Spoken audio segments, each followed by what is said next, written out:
Hey everyone, welcome back to our channel. Quick guide. On today's video, I'm going to show you how to fix WeChat SMS verification code not received. It's very quick and easy, so let's get started. First, open the WeChat app on your phone. If you don't have the app yet, you can get it from Google Play Store or Apple App Store. Once you do that, you have to either sign up or sign in.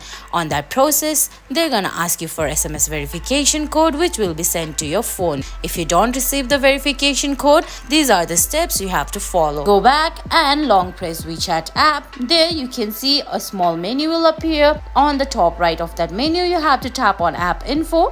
Once you go to app info, you have to scroll down and all you have to do is find that force stop button, which is at the bottom right of your screen.